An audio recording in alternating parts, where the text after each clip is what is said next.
Em nome do Pai, do Filho, do Espírito Santo. Amém. Reflexão do dia 20 de janeiro de 2025.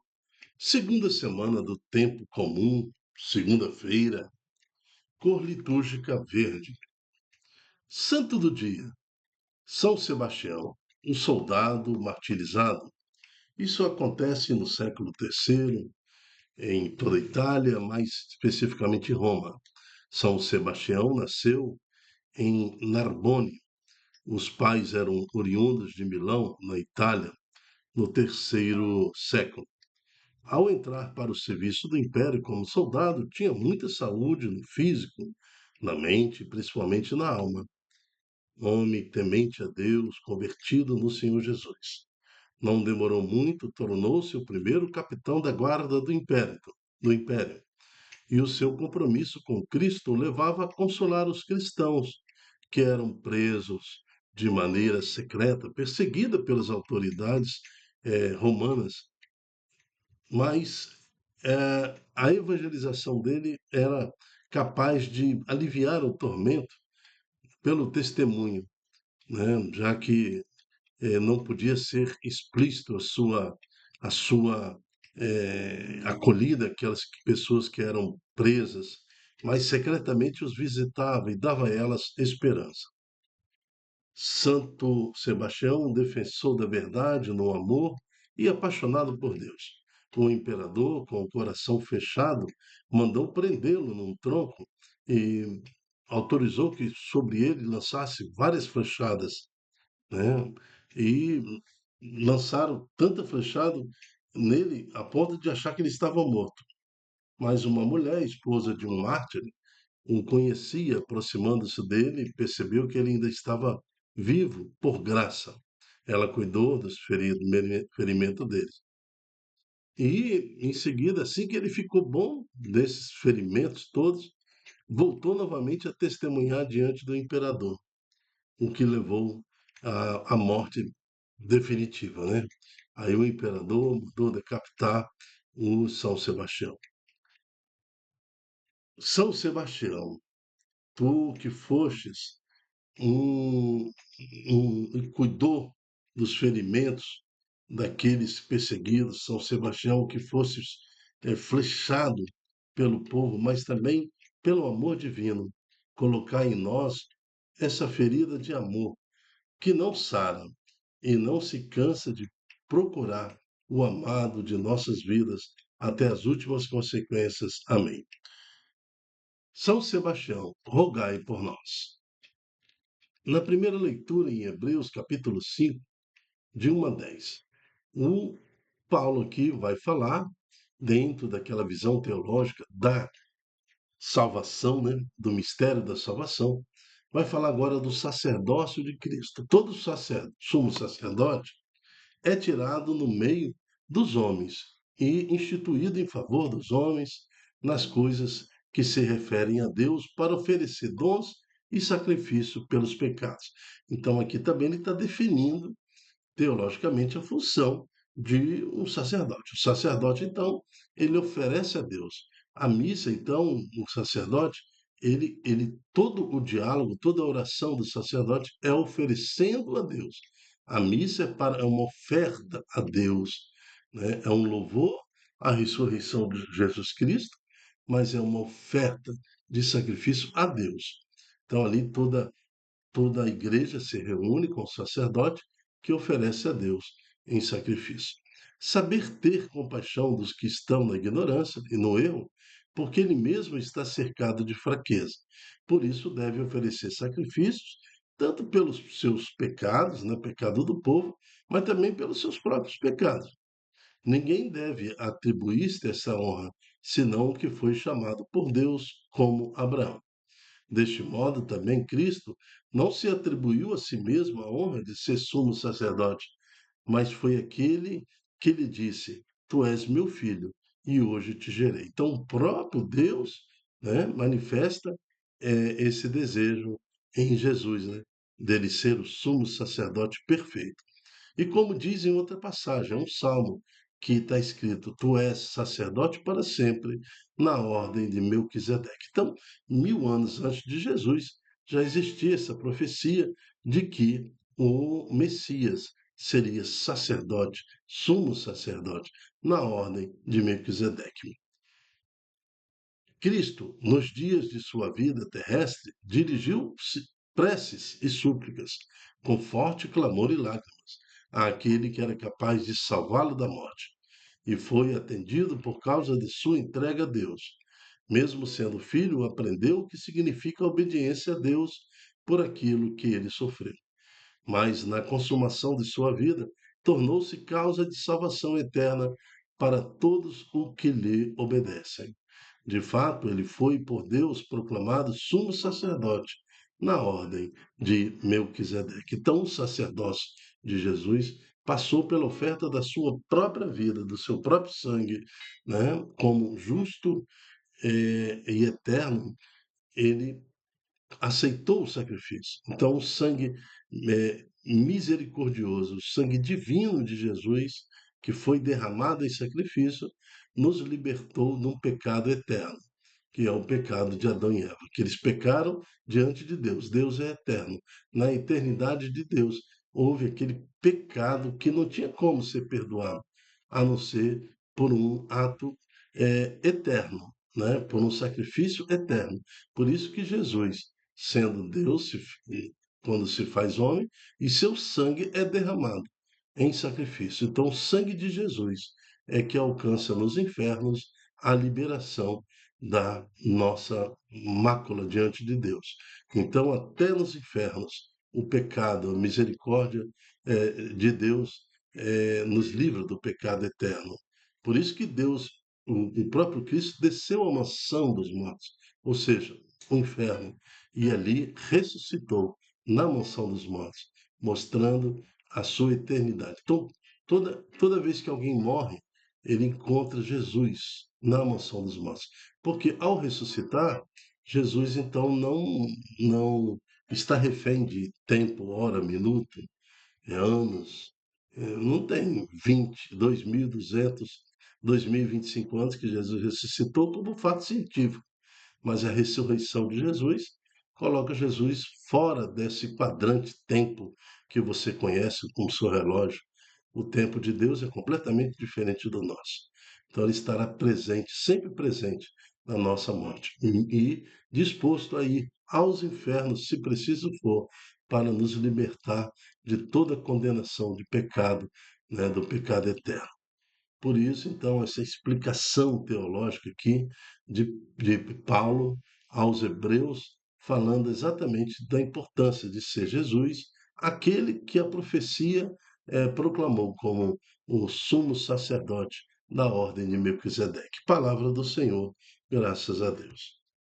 O salmo que eu me referi é o Salmo 109, que fala assim: Tu és sacerdote eternamente, segundo a ordem de Melquisedeque. Está vendo? 1000 anos antes de Jesus já tinha essa profecia. Palavra do Senhor ao meu Senhor: assenta-te ao lado meu direito, até que ponha os inimigos teus com escabelo por debaixo dos teus pés. Nós também proclamamos isso, né? Ressuscitou o terceiro dia, subiu aos céus, está à direita de Deus Pai Todo-Poderoso, de onde há de vir julgar os vivos e os mortos. Essa verdade também é tirada do Salmo 109. O Senhor estenderá desde Sião o vosso cetro de poder, pois ele diz: domina com vigor os teus inimigos. Tu és sacerdote eternamente, segundo a ordem de Melquisedeque. Evangelho está em Marcos capítulo 2, 18 a 22. O Senhor esteja conosco. Ele está no meio de nós. Proclamação do Evangelho de Jesus Cristo segundo Marcos. Glória a vós, Senhor. Naquele tempo, os discípulos de João Batista e os fariseus estavam jejuando. Então vieram dizer a Jesus: por que os discípulos de João e os discípulos dos fariseus jejuam e teus discípulos não jejuam? Jesus respondeu: os convidados de um casamento poderiam, por acaso, fazer jejum enquanto o noivo está com eles? Entendeu essa questão? Esse o casamento, a noiva sempre foi a igreja, nós, o noivo sempre foi Jesus, sempre foi Deus. Esse casamento de Deus com a noiva é sempre usado como comparação da relação de Deus com cada um de nós. Então ali, ó, os convidados de um casamento poderiam por acaso fazer jejum enquanto o noivo está com eles? Então Deus está ali com os apóstolos, é o próprio Senhor. Enquanto o noivo está com eles, os convidados não jejuam. Ao contrário, celebram a vida. Mas vai chegar o tempo em que o noivo será tirado do meio deles. Aí então eles vão jejuar.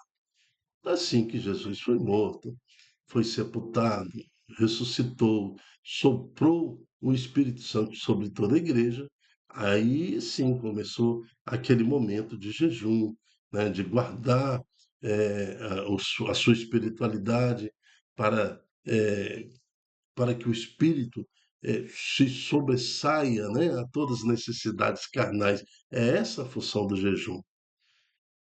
Mas depois Jesus começa também a questionar no versículo 21 ao 22. Ele fala assim: ninguém põe um remendo, né? Ninguém põe um remendo de pano novo numa roupa velha, porque o remendo novo repuxa o pano velho e o rasgão fica maior ainda. O que Jesus quer dizer aqui? Não tem adaptação. A religião a espiritualidade em Jesus não tem como criar remendo nenhum. Você vai ter que ter a postura adequada. Não tem como colocar filosofia nova no cristianismo. Não tem como querer adaptar o cristianismo ou a Igreja Católica ao modernismo. A igreja tem que ser modernizada, a igreja tem que ser adaptada aos tempos modernos, senão vai perder seguidores. Que seguidores? Né? Seguidores. Né? Nós queremos almas, nós queremos compromisso, igual a de Santo eh, Sebastião, que dá a sua vida. Ele estava no mundo, ele era oficial romano, mas ele deu sua vida por Jesus Cristo em testemunho. Ele não é um seguidor, né? Ao contrário, ele é um membro comprometido da sua igreja em Cristo Jesus, que soube defender a honra, a graça de Jesus, mesmo sabendo da sua morte. Depois ele fala no versículo 22: ninguém põe vinho novo em odres velhos, porque o vinho novo arrebenta os odres velhos, e o vinho e os odres se perdem. Por isso, o vinho novo em odres novos. Né? Não adianta ter postura velha e querer adaptar numa roupagem de cristão. Não, não adianta. O pecado que contém na pessoa, se não for realmente uma conversão sincera, logo, logo se explode tudo e se perde tanto o vinho velho como o vinho novo. Né? O odre se abre, se arrebenta. Então, nós temos que ter esse compromisso. Então, Jesus, quando fala tanto do remendo quanto do vinho, em relação ao nosso jejum, né? O que a prática do jejum, para que nós possamos viver intensamente, preparar esse receptáculo que é o nosso corpo, a nossa alma, para uma espiritualidade sincera diante de Deus, um compromisso diante daquele que é o Senhor, daquele que o próprio Deus fala por ele.